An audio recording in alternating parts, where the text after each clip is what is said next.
human eye and the colorful world. Let's start. You have studied in the previous chapter about the refraction of light by lenses. हम पिछले chapter में पढ़ चुके हैं कि light का जो रिफ्लेक्शन है, रिफ्रैक्शन, वो लेंस में कैसे होता है, ठीक है। और हम नेचर में उसकी पोजीशन, रिलेटिव साइज, इमेजेस के बारे में भी हम पढ़ चुके हैं, ठीक है। इस चैप्टर के अंदर हम आई का स्ट्रक्चर पढ़ेंगे, उसका क्या फंक्शन है, ओके, लेंस क्या फंक्शन करता है, ओके, हमें स्पेक्टेटर्स की ज़रूरत क्यों पड़ती है, उसको हम कैसे करेक्ट करेंगे, आई डिफेक्ट जो भी होते हैं, myopia, hyper myopia, presbyopia, okay. So ये सब डिटेल हम इस चैप्टर के अंदर पढ़ेंगे। So first we start the structure of human eye, okay. So see the figure में आपको दिख रहा है कि जो हमारी ह्यूमन आई है एक कैमरे के जैसे बिहेव करती है, ओके। और इसके अंदर जो इमेज लेंस है, एक इमेज जो बनती है वो लाइट सेंसिटिव स्क्रीन पर बनती है जिसको हम रेटिना कहते हैं, ठीक है। फिर आपको कॉर्निया दिख रहा है।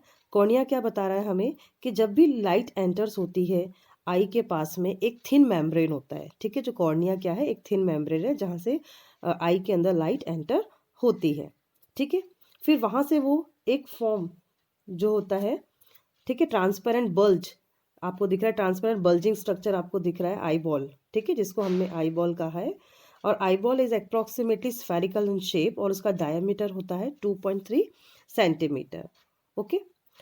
जो क्रिस्टलाइन जो लेंस है वो हमें फाइनर एडजस्टमेंट कर कर फोकल लेंथ के द्वारा जो भी फोकस होता है ऑब्जेक्ट रेटिना पर, वो हमें उसकी इमेज पता चलती है, ओके। और हमें जो आइरिस दिख रहा है, आइरिस कहाँ पर है, कॉर्निया के पीछे एक आइरिस स्ट्रक्चर प्रेजेंट होता है। आइरिस क्या है, is a dark muscular diaphragm that control the size of the प्यूपिल। एक डार्क मस्कुलर डायफ्राम है जो कि साइज, जो प्यूपिल का साइज होता है उसको कंट्रोल करता है। और जो प्यूपिल है, प्यूपिल क्या करता है, regulates and control the amount of light, ठीक है। जो भी लाइट का अमाउंट है हमारी आई पर एंटर होता है उसको ये कंट्रोल करता है। नेक्स्ट हमें है आई लेंस क्या करता है, इन्वर्टेड जो रियल इमेज होती है उसको, इन्वर्टेड रियल इमेज को रेटिना पर शो ऑफ करता है। और रेटिना क्या करता है, जो डेलिकेट ऑर्गन है, okay, having the enormous number of light sensitive cell, उसके अंदर बहुत सारे लाइट सेंसिटिव सेल प्रेजेंट होते हैं। और जो लाइट सेंसिटिव सेल हैं वो एक्टिवेट होते हैं और इल्यूमिनेट करते हैं, जो भी लाइट सिग्नल हमारी आई पर पड़ता है उसको वो इल्यूमिनेट करते हैं। और ये जो सिग्नल है, ये सारे सिग्नल हमें ब्रेन तक पहुंचाने का काम कौन करती है, ये जो ऑप्टिक नर्व, ये जो ऑप्टिक नर्व है आपको दिख रहा है स्ट्रक्चर में, ये ब्रेन तक सारा का सारा जो भी इंफॉर्मेशन होता है उसको पहुंचाने का काम करती है। और जो ब्रेन है वो उसको इंटरप्रेट करके हमें सिग्नल देता है कि ये जो ऑब्जेक्ट हमने देखा है आखिर में ये ऑब्जेक्ट है क्या, ओके। तो ये पूरा स्ट्रक्चर था हमारा ह्यूमन आई का। नेक्स्ट हम देखते हैं पावर ऑफ अकोमोडेशन, यानी कि जो आई की लेंस की पावर कितनी होती है, यानी कि हम करें कि हमें आई डिफेक्ट कब हो जाता है, ठीक है। तो the eye lens is composed of a fibrous jelly like material, its curvature can be modified to some extent by the ciliary muscles. जो आई लेंस होती है वो क्या होता है, फाइब्रस जेली लाइक मटीरियल होता है और वो कर्वेचर के थ्रू सिलियर मसल्स के आई को मॉडिफाइड करती है। और चेंज जो भी होता है कर्वेचर के आई के लेंस के अंदर वो उसकी फोकल लेंथ को भी चेंज करता है, ठीक है। When the muscles are relax, जब मसल रिलैक्स होती हैं द लेंस बिकम थिन, तो जो लेंस है वो थिन हो जाता है और इसकी फोकल लेंथ बढ़ जाती है। This enable us to see distance object clearly, तो हम इजीली जो डिस्टेंस ऑब्जेक्ट है उसको हम इजीली देख सकते हैं। सिलियरी मसल्स कॉन्ट्रैक्ट, और जब सिलियरी मसल्स कोई भी ऑब्जेक्ट पास में आता है तो सिलियरी मसल्स कॉन्ट्रैक्ट हो जाती हैं and this increases the curvature of the eye lens, और तब आई का जो कर्वेचर लेंस है वो बढ़ जाता है और eye lens then becomes thicker and consequently the focal length of the eye lens decreases, तो उसकी फोकल लेंथ कम हो जाती है and this enables to see nearly object clearly, तो ये जो पास में जो ऑब्जेक्ट होते हैं तो हम इजीली उसको देख सकते हैं। पर जब एबिलिटी होती है आई की एडजस्ट करने की उसकी फोकल लेंथ को, ठीक है, उसको हम अकोमोडेशन कहते हैं, यानी कि the ability of the eye lens to adjust is focal length is called its accommodation and however the focal length of the eye lens can not be decrease below a certain limit.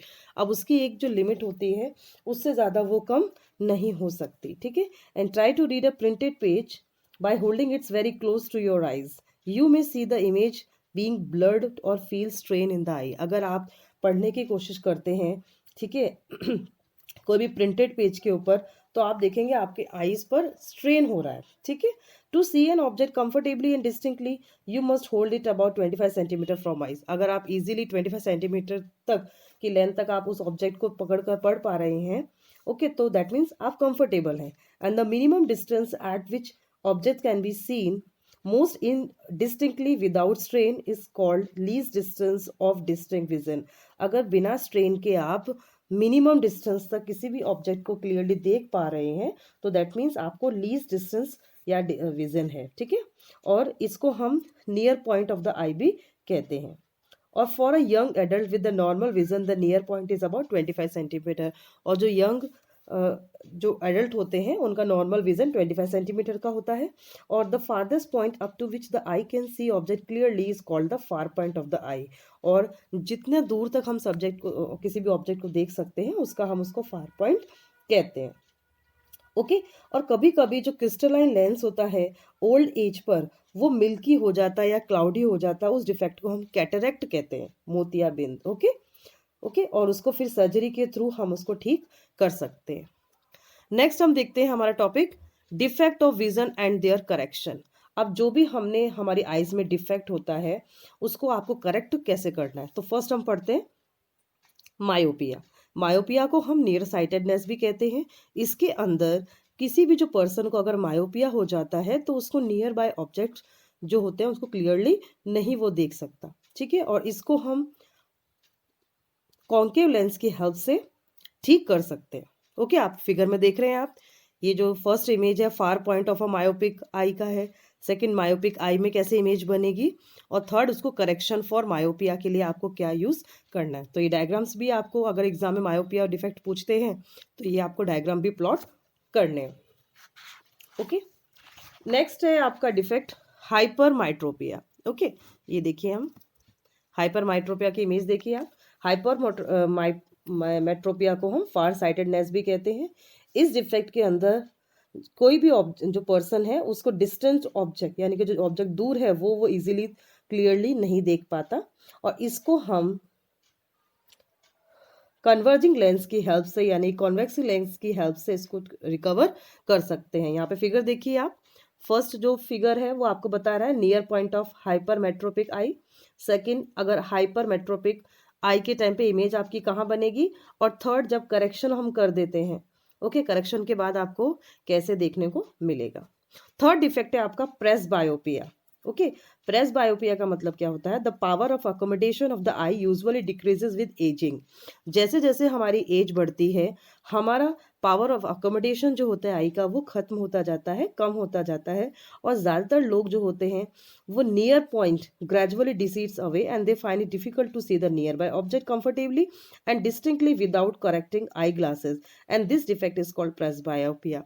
वो पास के object को clearly नहीं देख सकते, उनको correct eye glass की help से देखना पड़ता है.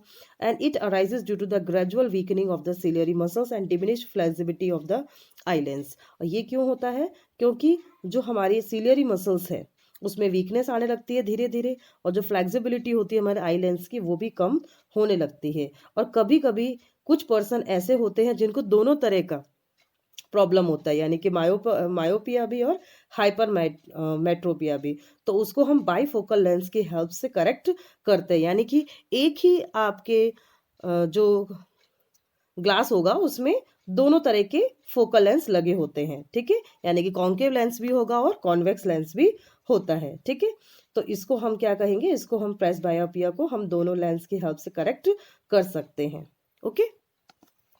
नेक्स्ट है हमारा टॉपिक कि refraction of light through a prism. अब किसी भी प्रिज्म में कैसे रिफ्लेक्शन शो होता है, ओके.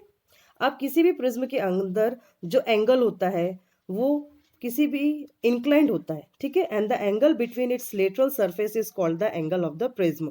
और आपने प्रिज्म देखा ही होगा, प्रिज्म के अंदर जो लेटरल सरफेस पे जो बना होता है उसको हम एंगल ऑफ द प्रिज्म कहते हैं, ठीक है. इसको हम एक एक्टिविटी के थ्रू समझ सकते हैं. देखिए पीछे एक एक्टिविटी दी हुई है आपको, इसके अंदर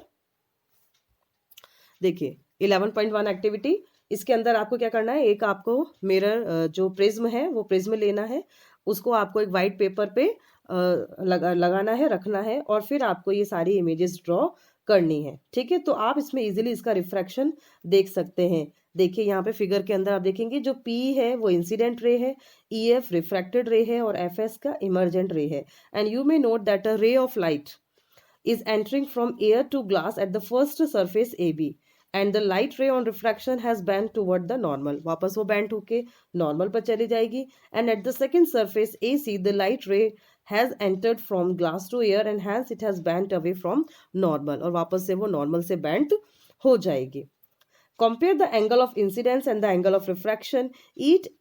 At each refracting surface of the prism is this similar to the kind of bending that occurs in a glass slab, and the peculiar shape of the prism makes the emergent ray bend at the angle of direction of the incident ray, and this angle is called the angle of deviation. जब हमने glass prism का जो था band glass slab के बारे में हमने पढ़ा था प्रीवियस चैप्टर में, तो उसमें भी इसी तरह की इमेजेस बनी थी. ठीक है, और in this case angle D is the angle of deviation and mark the angle of deviation in the above activity and measure it. तो आप ये एक्टिविटी करके उसके एंगल ऑफ डेविएशन को मेजर कर सकते हैं. नेक्स्ट हमारा टॉपिक है dispersion of white light by a glass prism. अब जो भी ग्लास प्रिज्म है उसमें व्हाइट लाइट आपको कैसे देखने को मिलती है. ठीक है, तो ये जो फिनोमिनन है इसको हम कैसे पढ़ेंगे. देखिए, the prism has probably split the incident white light into a band of colors and note the colors that appear at the two end of the color band. आप प्रिज्म में देख रहे हैं जब भी हम व्हाइट लाइट उस पर पास थ्रू करते हैं, ठीक है, तो आपको कौन से कलर्स आपको दिखेंगे स्क्रीन पर. तो हम देखेंगे violet, indigo, blue, green, yellow, orange और रेड, और इसको हम विब ग्योर भी कहते हैं. ठीक है, and the band of coloured components of light beam is called spectrum. और जो कलर्ड कंपोनेंट्स की लाइट बीम होती है उसको हम स्पेक्ट्रम कहते हैं.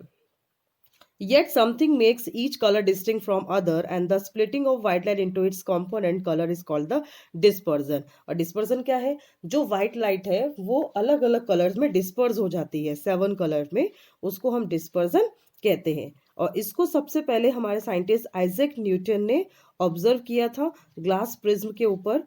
और किसमें, spectrum of the sunlight. Sunlight किससे स्पेक्ट्रम होते हुए उन्होंने इसको आइडेंटिफाई किया था, नोटिस किया था.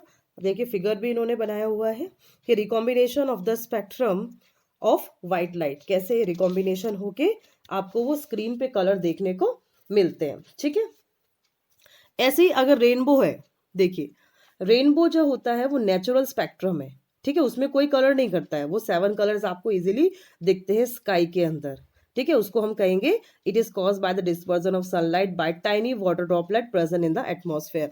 एटमॉस्फेयर के अंदर जब छोटी छोटी पानी की बूंदें डिस्पर्स होती हैं तब ये डिस्पर्जन ऑफ जो आपको इस रेनबो का डिस्पर्जन है ये देखने को मिलता है. And rainbow is always formed in a direction opposite to that of the sun. और जो रेनबो बनता है वो हमेशा अपोजिट डायरेक्शन में बनता है सन के. ठीक है, and they refract and disperse the incident sunlight and then reflect it internally and finally refract it again when it comes out of the rain drop.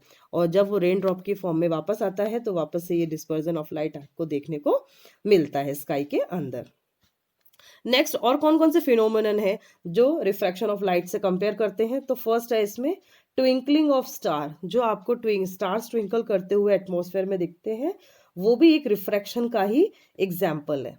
ठीक है, नेक्स्ट सनराइज और सनसेट का जो टाइम होता है, देखिए एडवांस सन रेज और delayed sunset, ये जो फिनोमिनन है ये भी रिफ्रैक्शन ऑफ लाइट पे ही डिपेंड होता है कि जो जब सन विजिबल होता है वो 2 मिनट पहले कब अराइज होता है, एक्चुअल सनराइज से, और 2 मिनट पहले वो सनसेट होता है. तो that means because of atmosphere refraction. Atmosphere के अंदर ये जो रिफ्रैक्शन प्रोसेस है ये चलता रहता है. And by actual sunrise we mean the actual crossing the horizon by the sun. जो आपको फिगर में दिख रहा है कि जब एक्चुअल हॉरिजन होता है तब हम उसको इजीली आइडेंटिफाई कर सकते हैं. So the time difference between the actual sunset and the apparent sunset is about 2 minutes. इसीलिए वो 2 मिनट का टाइम लिमिट होता है. And the apparent flattering of the sun's disc at sunrise and sunset is also due to the same phenomenon. तो जो actual sunrise और sunset का time है इसीलिए उसमें 2 मिनट का डिफरेंस आता है. नेक्स्ट हमारा टॉपिक है स्कैटरिंग ऑफ लाइट. अब स्कैटरिंग ऑफ लाइट क्या है, हमने अभी बहुत सारे फिनोमेनन पढ़े नेचर के अंदर। ऐसे ही जो ब्लू कलर स्काई होता है वो, और डीप सी, इनका कलर ब्लू होता है। The reddening of the sun at sunrise and the sunset are some of the wonderful phenomenon we are familiar with. हमें ये पता है कि जो ब्लू कलर है स्काई का, है ना, जो डीप कलर जो सी है उसका ब्लू कलर होता है ना। और जो वंडरफुल और बहुत सारे जो फिनोमेनन है कि जो सनसेट होने पर कैसे आपको रेडिश येलो कलर दिखता है, तो ये सारे हमारे स्कैटरिंग ऑफ लाइट के एग्जाम्पल है। और हमने कुछ कोलाइडल पार्टिकल्स के बारे में पढ़ा था लास्ट ईयर। तो जब beam of light pass through होती है किसी भी ट्रॉ सॉल्यूशन के अंदर, वो विजिबल नहीं होती है, और उसका जो पाथ होता है वो विजिबल होता है सिर्फ कोलाइडल सॉल्यूशन के अंदर, and where the size of the particle is relatively larger, क्योंकि कोलाइडल पार्टिकल्स के अंदर जो साइज होता है पार्टिकल का वो ज़्यादा होता है, बड़ा होता है। ये हम 9th स्टैंडर्ड में पढ़ चुके हैं। इसी का एक फिनोमिनन है आपका टिंडल इफेक्ट। ठीक है, टिंडल इफेक्ट भी हम पढ़ चुके हैं, वापस से हम इसको रिपीट कर लेते हैं। The earth atmosphere is a heterogeneous mixture of minute particles. हमें पढ़ चुके हैं जो अर्थ का एटमॉस्फेयर है उसके अंदर बहुत ज़्यादा माइन्यूट पार्टिकल्स अलग अलग प्रकार के पाए जाते हैं। When a beam of light strike such fine particle the path of the beam become visible. जब ये जो पार्टिकल्स हैं ये किसी भी पाथ के अंदर बीम ऑफ लाइट में स्कैटर्ड होते हैं, स्ट्राइक होते हैं, तब हमें कोई भी चीज़ दिखती है। And the phenomenon of scattering of light by colloidal particles give rise to Tyndall effect. और ये जो फिनोमिनन है स्कैटरिंग ऑफ लाइट का कोलॉइडल पार्टिकल्स के अंदर, इसको हम टिंडल इफेक्ट कहते हैं। ओके, इसका एग्जाम्पल है कि अगर कोई एक स्मोक फिल्ड रूम के अंदर एक छोटा सा अगर हम छेद कर देते हैं, ठीक है, तो आपको जो स्कैटरिंग ऑफ लाइट दिखेगा वो टिंडल इफेक्ट का ही कारण है। And Tyndall effect can also be observe when sunlight passes through a canopy of a dense forest. ये एग्जाम्पल भी हम पढ़ चुके हैं। And tiny water droplet in the mist scattered light. ये भी हम पढ़ चुके हैं कि टाइनी जो छोटे छोटे पार्टिकल होते हैं मिस्ट के, वो भी लाइट स्कैटर्ड करते हैं। ओके, नेक्स्ट है the colour of the scattered light depend on the size of the scattering particle. जो कलर होता है स्कैटरिंग लाइट का वो उसके कलर पर डिपेंड करता है किसी भी पार्टिकल जब वो स्कैटर्ड होता है एटमॉस्फेयर के अंदर। और वो उसकी जो वेवलेंथ होती है कि larger size scattered light of longer wavelength. ऐसे पार्टिकल्स जो कि लाइट स्कैटर्ड करते हैं, ठीक है, उनके पार्टिकल्स अगर लार्ज होंगे तो वो उनकी वेवलेंथ भी ज़्यादा होगी। If the size of the particle is larger enough then the scattered light make even appear white. और जब साइज होता जो स्कैटरिंग लाइट का जो पार्टिकल का साइज इनफ होगा तो जो लाइट होगी वो हमें वाइट दिखेगी। ओके, तो इसी का बेस एग्जाम्पल है आपका एक और, कि क्यों हमें जो स्काई है हमारा वो हमें ब्लू कलर का क्यों दिखता है। ठीक है, so let's discuss. The molecules of air and the other fine particles in the atmosphere have size smaller than the wavelength of the visible light, and these are more effective in the scattering of light of shorter wavelength at the blue and then light of the longer wavelength at the red end. And the red light has a wavelength about 1.8 times greater than the blue light. जो red light का wavelength है वो blue light के wavelength से 1.8 times ज़्यादा होता है। इसीलिए जो सन की लाइट है passes through the atmosphere, the fine particle in air scattered the blue color more strongly than the red color. इसीलिए blue color ज़्यादा strongly होगा than the red color, and the scattered blue light enters our eyes. इस और जो blue light है वो ज़्यादा हमारी eyes के ऊपर ज़्यादा scattered होगी, हमें ज़्यादा दिखेगी। And if the earth had no atmosphere there would have not been any scattering. अगर अर्थ के ऊपर कोई भी एटमॉस्फेयर नहीं होता तो कोई भी लाइट स्कैटर्ड नहीं होती, हमें सब कुछ डार्क ही दिखता। So the sky appears dark to passenger flying at very high altitude as scattering is not prominent at such height.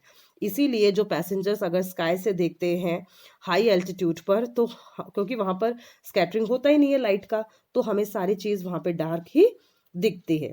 ठीक है, और इसीलिए you have might observe that danger signal light as red in colour. इसलिए आपको पता है जो भी कोई भी डेंजर सिग्नल होता है उस पर रेड कलर इंडिकेट किया होता है, क्योंकि red is the least scattered by fog और स्मोक। जो रेड कलर है वो लीस्ट स्कैटर्ड होता है फॉग और स्मोक से, and therefore it can be seen in the same colour at a distance. इसीलिए वो सेम कलर ही हमें सेम डिस्टेंस पे दिखता है।